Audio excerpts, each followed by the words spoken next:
to Let's Talk Leadership podcast. My name's Ellie Greening. And my name's Sandra Stewart. On this podcast, we will be interviewing some of the UK's greatest tech leaders. We'll be discussing war stories, battle scars, and their learnings from their journeys. Hopefully, you will pick up some great tips, learn from others' experiences, and have a good laugh along the way.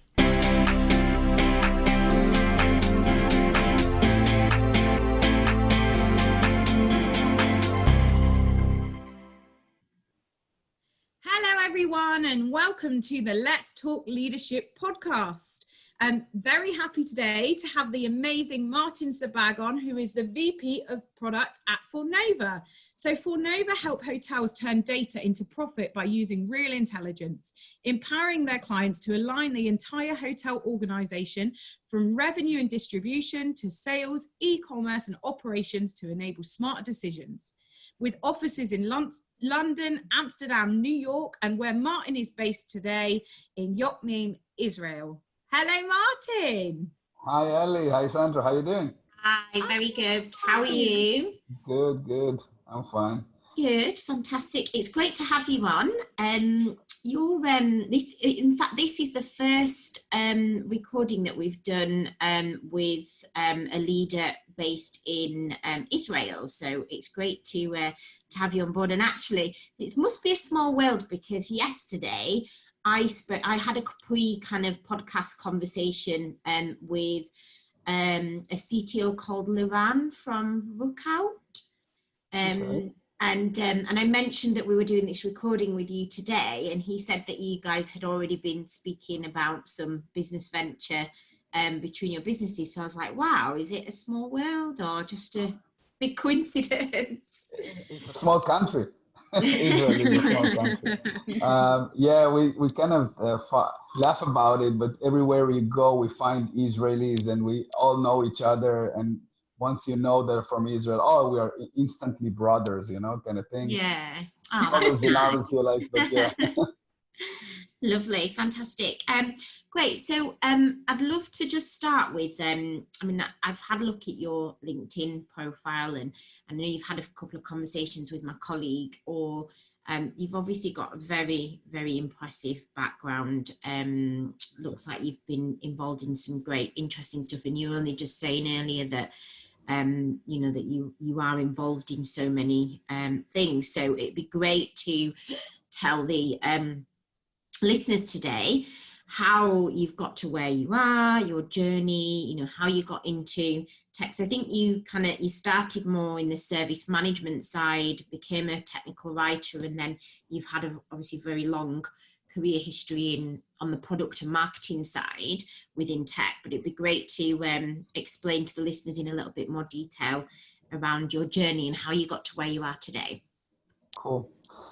Yeah, so I think it all started with my high school and post-high school studies. I studied electronics and specialty in telecommunications. Mm-hmm. And then when I joined the Army, I joined the intelligence corps to a technical unit where we dealt with any intelligence that can be brought by vision.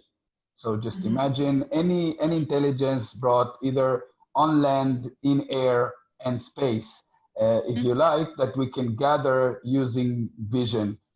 And I started there as a technician of payloads of UAVs, like unmanned air vehicles, right, Mm-hmm. or planes. And then I went to an officer school, and I became an officer, and I managed this laboratory, if you like, where we serviced all this equipment. So this gave me a very broadened scope of electronics and computers and electro-optics and mechanics and very multidisciplinary products that allowed me to get a very, very good view on a lot of things. I wasn't kind of specializing in any particular thing, but started to look at things very, very widely. Then I became a product manager without calling it a product manager. It was called a project manager back then. But to define a new product, if you like, or a new system for the army, which is a day and night vision remotely controlled. So today it sounds very funny, but back then the person behind the big camera and the telescope, right, looking at the monitor looking for for the enemy coming or something like, or surveillancing an area, he would actually need to be next to the lens, which makes him very exposed, right? So the idea was to put the camera out there, but the person somewhere in a bunker and remotely, and that would be very safe. And eventually they even put female soldiers doing these jobs today, not like a big fighter or whatever. So the thing, I was designing this product, wrote the spec, went to developing it with actually a civilian a company, put it in the field, and then I left to another position in the army, and then I left. How long were you in the army in total for? Because national service in Israel, was it 2 years or 3? Back in my days, it was 3 years for men. Today, I think it's around 2.5. But I did 5 years and 3 months. So okay. Yes, I was there, and then I moved to a company called Nova, not Fornova, which I'm today, but it's Nova, very close. And they moved me at a relocation to Ireland, where I was a site manager for Intel, which is one of their customers. And I was in charge of a product that, again, was multidisciplinary. It had pneumatics and hydraulics and electronics and communications and software, you name it. And I was the sole person on site dealing with these products, 54 of these machines in production, which each of them worth like $250,000 at the time. So I was the sole person in charge. And again, I was looking at it not only from the technical point of view, but also from the business point of view. Okay, how can I renew my contract? How can I do upsells to the customer? Understanding the needs of the customer. I actually managed to change some of the things they were doing in terms of the product. For example, they were doing preventive maintenances. So Intel, being the way they are, very kind of strict in their policies, they were doing every 6 months a preventive maintenance on a machine. And when that machine goes down for that service, the whole line stops from production. Right. So I said, this must be a huge loss of money. Yeah. Let's look at data and see if we can change things. And what I found out is that if you actually leave the product to work until it breaks down, and then just replace the big units, so just keep another product in spares, right, in the warehouse, just waiting for something to break, and then just replace it within 2 hours, they will actually save much more money by making production going rather than doing a preventive maintenance. And I managed to change the way they work and gain them a lot of money being that. And this, I think, started in my mind looking at the customer, okay? Not looking at what you do, but what they need and how you can help with the service or the product you're providing. That actually brought me very, very little work because those machines didn't break. So I was kind of getting bored, and I got into a hobby, which was audio and home theater. And I joined a forum in Israel and started to get along, and I was getting my knowledge deep and deep into this hobby. Eventually, I started with another guy from Israel. I started my own website, which today, almost 16 years later, is the largest online magazine for consumer electronics. And again, that, and just by getting this community of enthusiasts and potential customers who are, okay, what TV should I buy? What speakers should I buy? You kind of get into the customer's head, okay? You see the collective knowledge or the collective needs of this market, which led me later on to identify a gap in the market, a need. Late 2007, okay? Back then there was, and you had a lot of remote controls on your coffee table. If you remember, you had your DVD and you had your your VCR and you had your TV and you had your set-top box from your cable TV, etc. You had a lot of media coming into your home, but it was a nightmare to manage. And especially when you have another TV in another room and an older DVD, right? Because you buy a new one, you get the old one into another room. So you end up having like 10 or 15 different user experiences just to manage your media at home. And that led me to an idea with another co-founder to found a venture of creating a unified multimedia system for homes. We developed the MVP, the first version of the product, and we raised money. We raised $1.2 million, and we started a company. We got to a beta stage, but eventually we didn't manage to get the second round that was supposed to take us abroad. So we eventually closed that. And until then, I knew a bit of everything, right? I wasn't kind of specialized in any specific topic. I knew, as I said, I knew a bit about software, a bit about video, a bit about electro-optics, a bit about everything. And I was getting these criticism from my family and friends saying, Martin, listen, you're not a kid anymore. You need to focus. You need to choose one thing and to do that. And I said, guys, this is not a bug. This is a feature. Okay, this is something I have, and I need to make that my thing. But I didn't know what, and I thought that this would be a virtue of a business developer manager. Okay, someone who do biz dev. Why? Because he knows a lot of stuff, can understand that 1 + 1 makes 3, right? He's a person people, but he understands technology, understands business. That's me. And that's how I got to this new company, which I heard the founder on one of the meetups.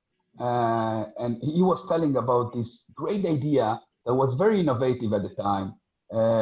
It was an idea of getting the license of movies and TV series from Hollywood, top movies, creating the platform and selling it as a service to operators. So it was like a Netflix, right? Before Netflix, or before Netflix went worldwide, I should say. And as soon as he came down from the stage, I went to him and I said, I want to work with you. That's what I want to do. And he said, I actually know who you are. I heard about you. But I don't have a big project now. Something it's kind of cooking, and if it comes up, I'll take you. And that's how I started in a company called Vonetize as number 4 in the company. And my title on the business card was business development. But I was doing technical stuff. I was doing QA. I was doing support. When the movie would buffer or wouldn't play, I would pick up the phone and say, yeah, how can I help you? And, I was doing everything in the company, including ordering the refrigerator for the kitchen. But that's fine. And then when the company grew, they needed someone to do the product properly. Work on one hand to work with the R&D, the development team, and on the other hand to work with business and support and customer-facing organization. And they came to me, and I remember the top management, and they said, Martin, sit down. Don't worry, you're still gonna meet people because we know you like to meet people, but we need you to do product. And I said, what do you mean? What is product? And they said, listen, you're the only guy in the company who knows both technical side, both the business side. You understand the customers, you understand the market. That's what the product does. And I says, okay, if you say so. I don't know what, I have no idea what product means. But it turns out I was doing that all my career. I was doing that in the army. I was definitely doing it through my entrepreneurship with my own company that I started. And I was kind of doing it in Vonetize, but it didn't have a title. So I went and studied that at the beginning on my own, and then from websites and from books. And then I went to a proper training, if you like. And then yeah, that's me. I said that's what I should do. This exactly takes all the things I love and do, and all my knowledge and all my experience into a single definition, which is a product manager. So that's how I started with the product management. And so how did you get to where you are now then? How did the opportunity with Fornova come about?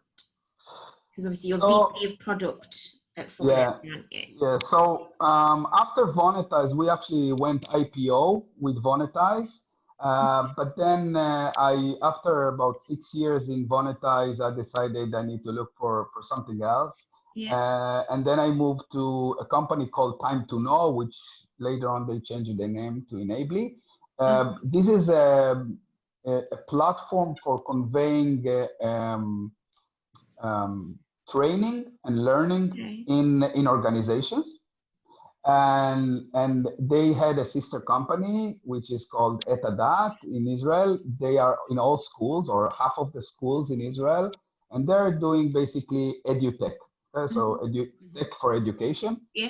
And I really like that because it, for me, it had a higher purpose kind of thing, you know, to influence education, the next generations, etc. But then they weren't really focused enough, in my opinion. And I was kind of headhunted by Fornova to come and work for them. And I'm working in Fornova for last 9 months or so, and I really enjoying it. It's the hospitality business or the hospitality field is very interesting, and it's going through one of the toughest periods ever. But hopefully we'll come even stronger than before. Yeah. So how is business for you at the moment then? What challenges are you facing currently? Yeah, so the biggest challenge, I guess, is that our customers are shut down.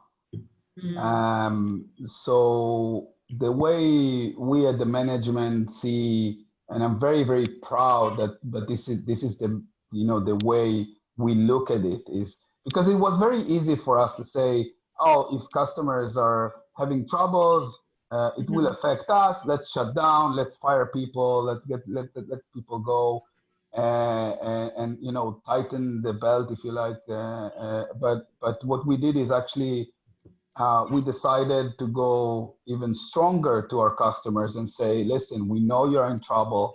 We're going to help you pass this time, either using our products and our data. And if you need to hold your payments or something like that, we're here for you. You know, don't worry about that. We look ourselves as your partners rather than just a supplier of software. Yeah, right. Fantastic. Yeah. And that was going to be one of my next questions, actually, because obviously there's a lot of businesses at the moment being affected by the current situation. And, you know, I guess the important thing is that we are all doing, we've been affected as well. I mean, I don't know how much you know about what we do. We're in the tech industry, but from a recruitment point of view, and obviously recruitment and marketing and things like that are the first things that generally tend to stop and go. So we've had a lot of our clients pause or stop recruitment. The important thing now is what we're all doing, what we do now to ensure that we are still there, that we're there when things change for the better and we're on that bounce and on our way back up.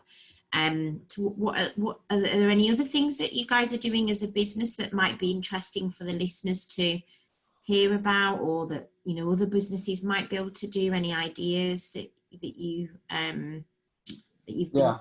Yeah. Sure. So first of all, from a product point of view, we looked at our product and at the situation and tried to analyze what the current situation, what are the new needs or the adjusted needs of our customers. So obviously, if they were used to getting 95% of occupancy with high ADRs, and they were fighting on, you know, what channel that brings me what we call heads in beds, right? Brings bookings into my hotel. Today is just bring me those heads. I don't care at what price and how much commission you want. I just need those guests to fill my beds, rather than before trying to optimize the revenue, optimize the profit. So understanding the state of mind these hoteliers are in helps us to adjust the products to what they need now, even if it's something that in the long term, we're gonna get back to normal or to a new normal, but some normality, to some normality, and maybe these features we are developing now won't be for the long run, but this is something the customers need now. So this is one thing that we have adjusted in some of our products. Of course, we adjusted the roadmap accordingly and changed priorities in development.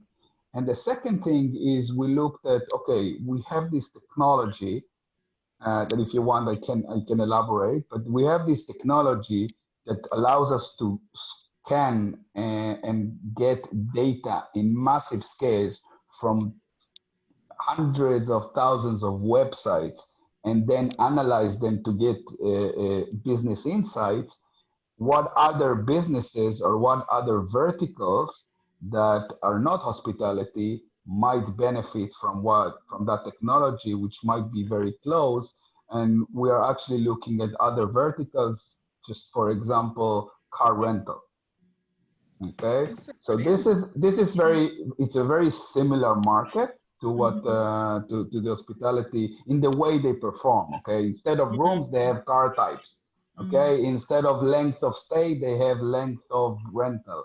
Instead of if you want with breakfast or without breakfast, they have with a full tank of gas or without a full tank of gas, right? So it's, if you can imagine, it's very, very similar in the way they perform and they price into the future their cars like hotels price their rooms. So this is something we're looking at and things similar. By the way, by understanding that this rental car market is one of the things that might pick up before flights. We call something that is called travel distance tourism. Okay, so in Israel we're too small, but look at the bigger countries. You might say, I'm not going to fly there from, let's say, from LA to Vegas, but if it's open, I'm not in a quarantine or something, I might take a car and drive there. Yeah, that's interesting. Actually, I hadn't thought about it like that, but yeah, that's. So yeah, so if you're looking at travel industry, some of the predictions we did, we published them on LinkedIn as well. Some of the prediction is that first, obviously, it's going to be domestic travelers. Okay, so if the quarantine is over, the skies will still remain closed. So people will get out, but they will get out within the country. Okay, so this is the first thing. The second prediction is that it would be by car, because people will still be afraid to travel definitely by air and even by train or buses. They would rather take a car. Okay. And even if they are allowed to fly, sometimes when they're back, they need to go back into quarantine. So they say, why would I travel to a business meeting and then back to 14 days quarantine? So they would take a car. Yeah, so these are things we're predicting into what will happen in the future. Yeah, I mean, that's really, really interesting. You know, it's great that obviously you've identified a potential gap in the market, and you're looking to the future, and you're looking at how your product can be used in other to help other industries. And I guess that's a great message for any of the listeners. And we do work with a number of tech startups and smaller businesses, and I think that would be great for some of those, a great bit of advice for those guys moving forwards. So thank you for that. That's really interesting. I guess my next question, I was going to ask you about your leadership style, with this being a podcast to talk about leadership and styles and journeys and career progression. Obviously, you've got offices as a company, you have offices across the world. So I guess given the current situation, a lot of businesses have had to adapt to how their leadership style to remote working. But I assume that you've already been practicing that for some time and doing it very well. So it'd be really interesting to tell everyone more about how you would describe your leadership style, and also how you think your teams would describe you. Okay, so I'll just start with a bit of background of how a product manager, manager in the title, manage the things. And most of product managers, and I'm talking about my teammates, and when I was a product manager, not managing direct people, you are actually managing the day-to-day tasks of a lot of people in your organization. Okay, you defined what are the next tasks, what are the priorities. You defined how the demo of your product should be by your sales guys. What is the message in the marketing? So my view of a product is everything that the customer has an interaction with. So anything from the website, from the LinkedIn page, it doesn't mean that I'm managing it directly, but you have to have a holistic view of what is the product. Give you an example, okay? When you buy a Mercedes, you expect that the waiting room in the garage would be at a certain standard. When you bought the car, you didn't buy that experience, but you expect it to be. If that waiting room would look very badly with the poor coffee or tea, you would say, it's not at the same level of the car I bought, right? So this is what I call augmented product. It's not the product per se that you paid for, but it's part of it. Same as delivery and shipping and after purchase sales, etc. So look at it that way. You're managing a lot of functions in the company, but you're not a direct manager. So your management, your leadership must come from totally different thing, which is not your rank or your hierarchy in the organization. It must come from professionalism. So you know what you're talking about. They need to understand. You are the expert. You are the subject matter expert. They know that when they need to know something about the market, about the product, about the competition, about the customers, they come to you. Okay, so this is the first thing.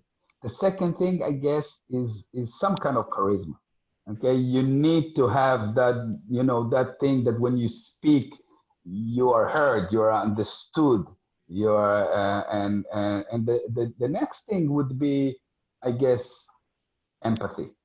And empathy both for other people, definitely if you're in your company, but also for customers, understanding, putting yourself in their shoes, in their eyes, what they need. These are the three things that I think any product manager must have. And from there, I'm taking my kind of leadership or management style as well. I never, even when I was an officer in the army, I never told people, do that because I said so. Okay? This never came out of my mouth. It always, I always tried to make them do the things I need them to do by believing this is the right thing to do. This is I always started with why, like Simon Sinek says, right? I always said, start with why and they will follow. Okay, now they understand. They're not robots. They understand why they need to do what you need them to do because they understand the higher cause, the bigger cause. So this is what I try, and I'm always look at me as one of them, one of the team. I'm not their manager.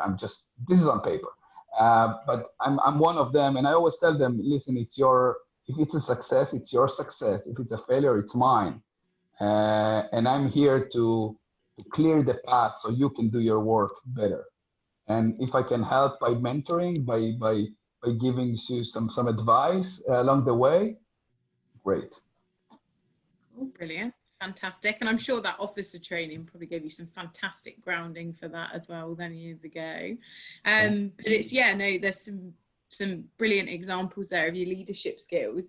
Obviously, as an entrepreneur, you've had many successes, but I'm sure that's come at a cost as well. So it'll be interesting if you can tell us about one story in particular that's really impacted you and that you've learned a lot from in the past. I think it's really good if we can hear some kind of a real war story that helped shape you as the leader you are today.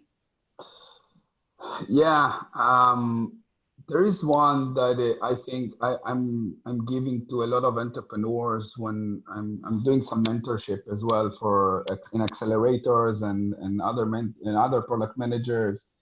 And one of the things I'm telling to entrepreneurs is that, and I think a lot of them take it for granted, and I took it for granted, is who's your partner, who's your co-founder, okay? When I started my big venture, which raised money, etc., I started with a guy. He was a coder, and I was the product manager, right? I was the guy who defined what needs to be done, and he was executing it. And we were getting along great.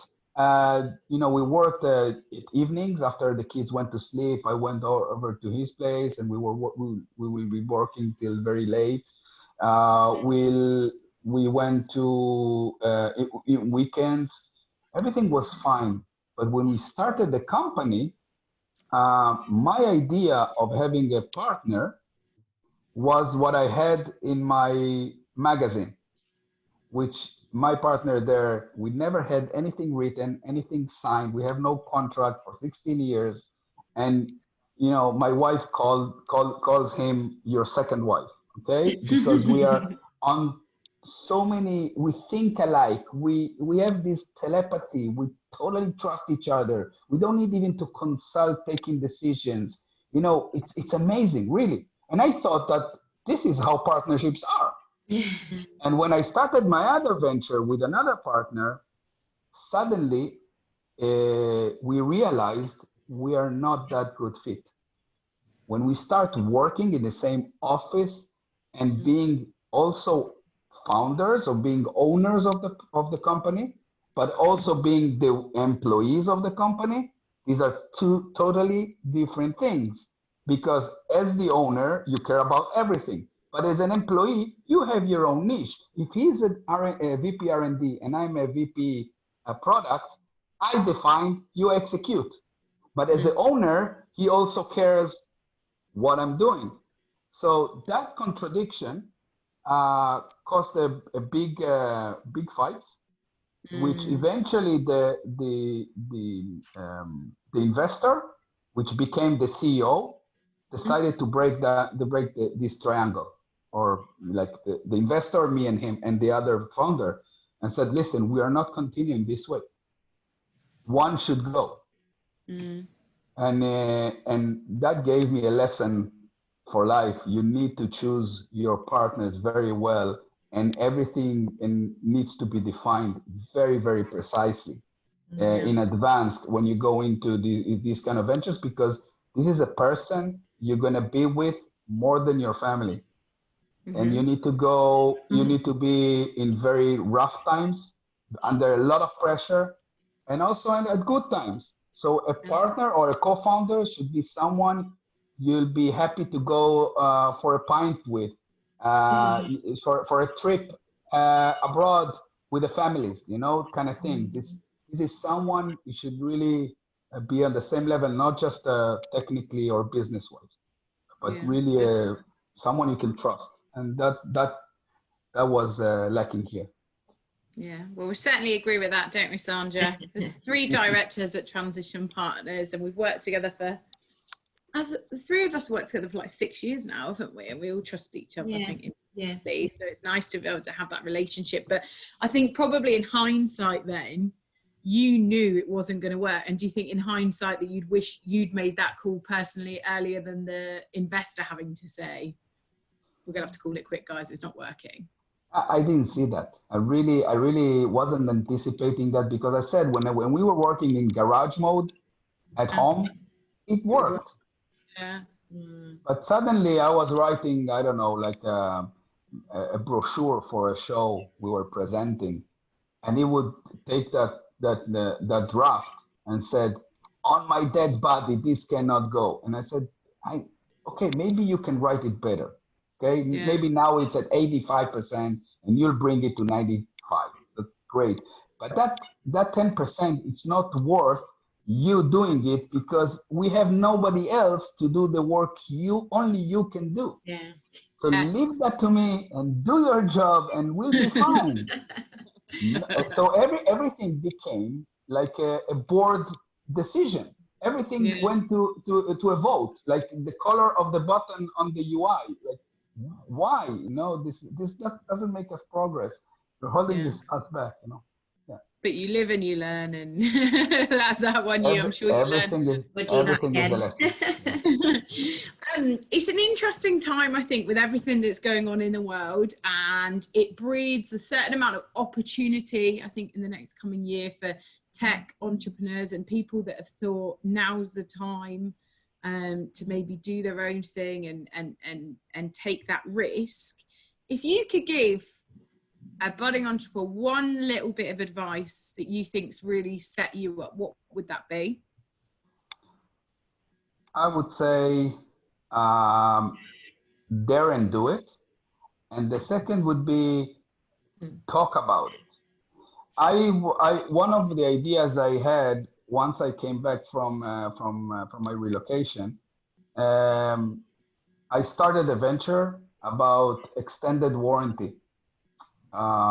This is something very normal abroad, but wasn't there back then in Israel, where you buy, let's say, a TV screen, and at the counter, they offer you extended warranty, right? For extra money, you buy 2 more years of warranty.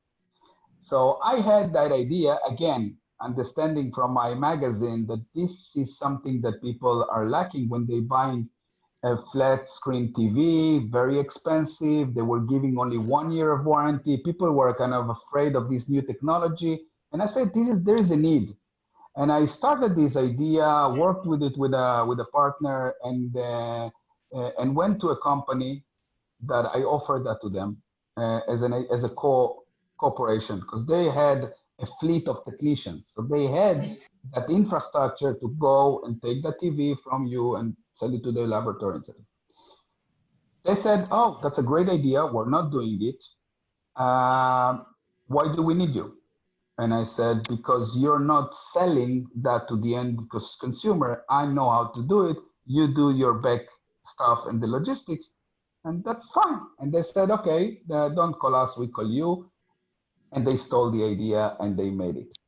Okay, 2 months later, there was a big PR on the news that they are going into extended warranty business. So I felt devastated, how you can steal my idea, etc., and how I didn't sign NDAs to everybody.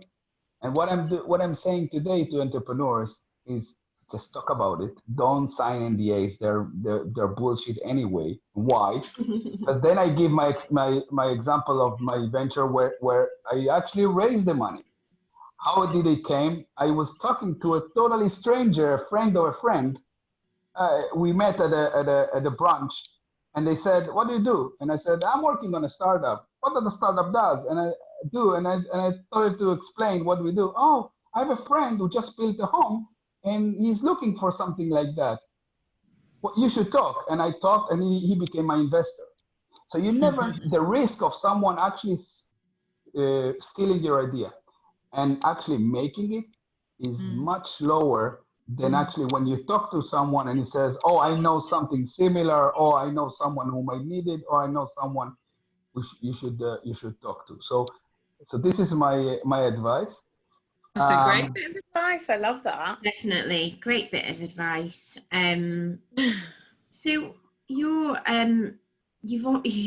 got a great, impressive background. You've been involved in so many different things, lots of different things in different pies.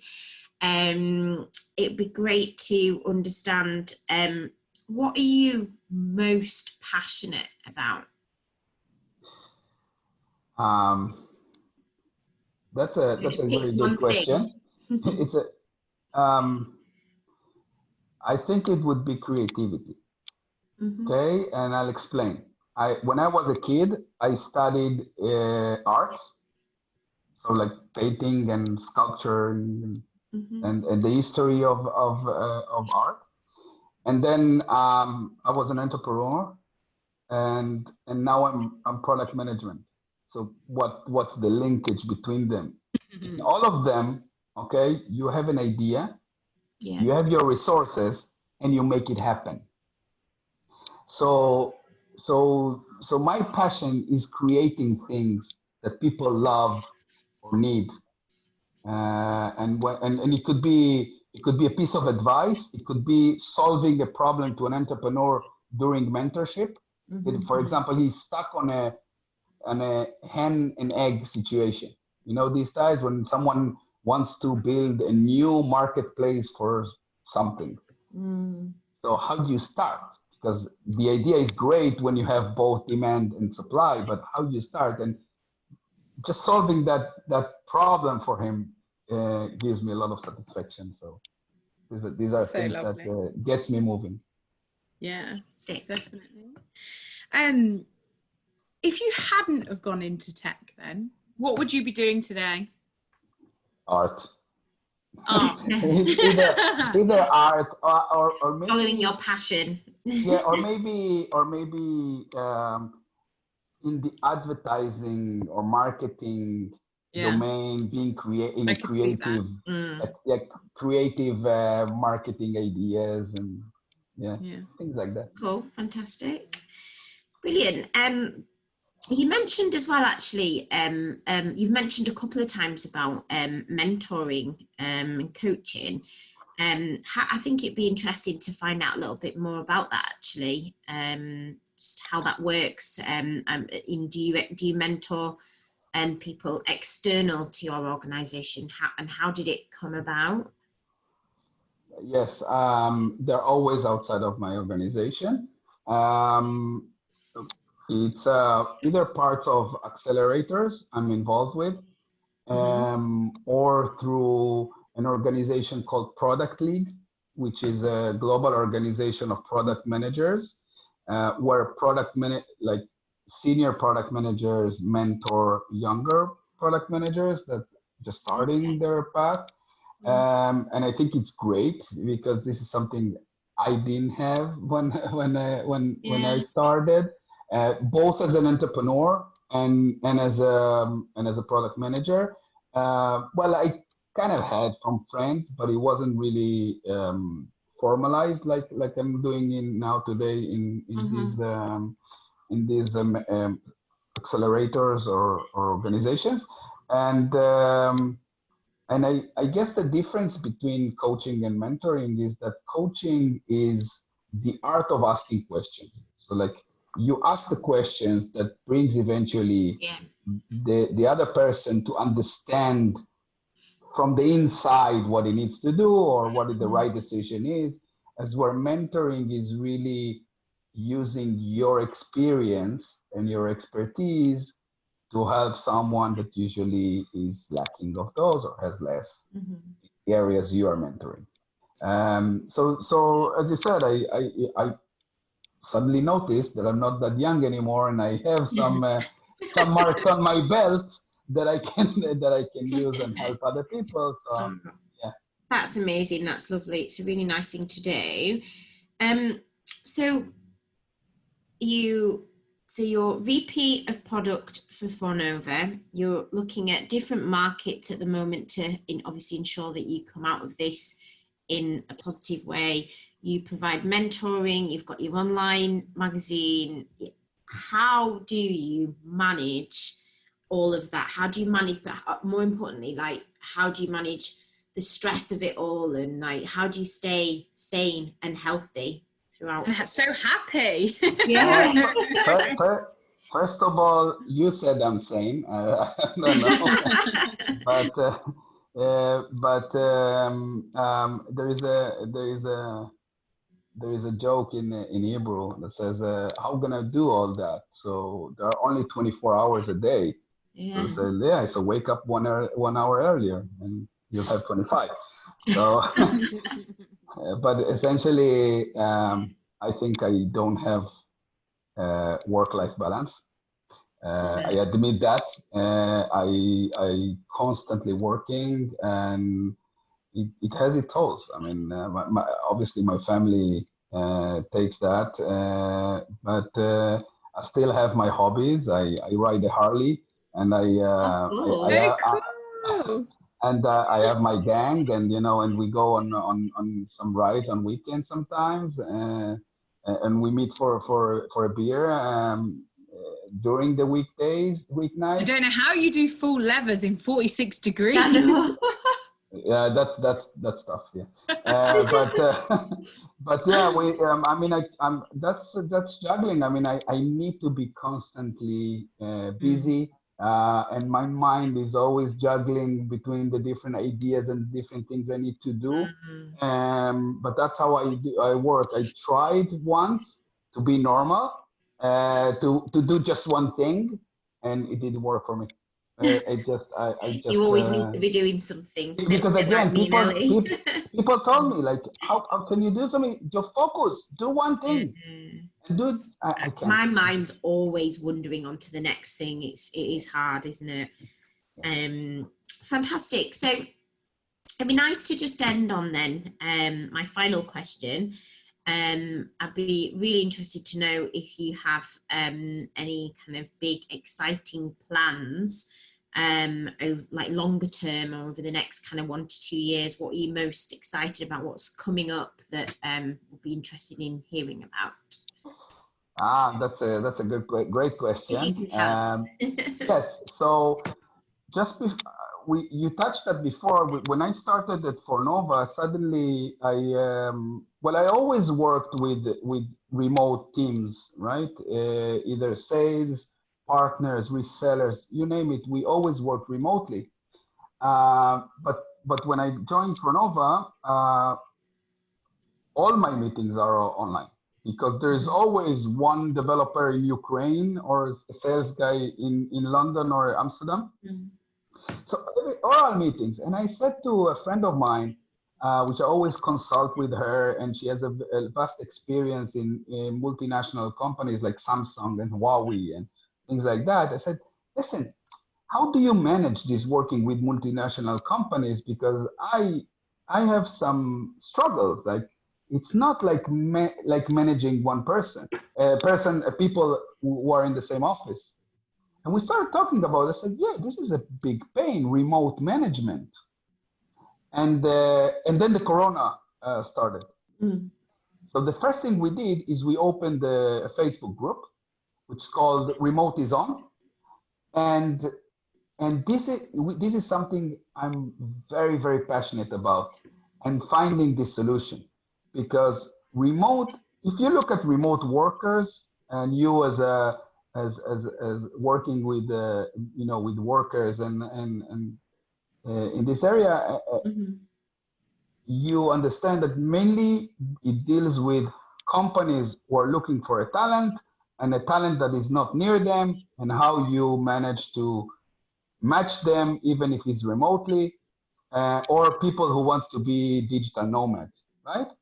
They're thinking, they have this vision sitting on a beach in Kopangan and designing websites remotely. But this is not what I'm talking about. What I'm talking about, how you as a manager manage your company and your teams remotely.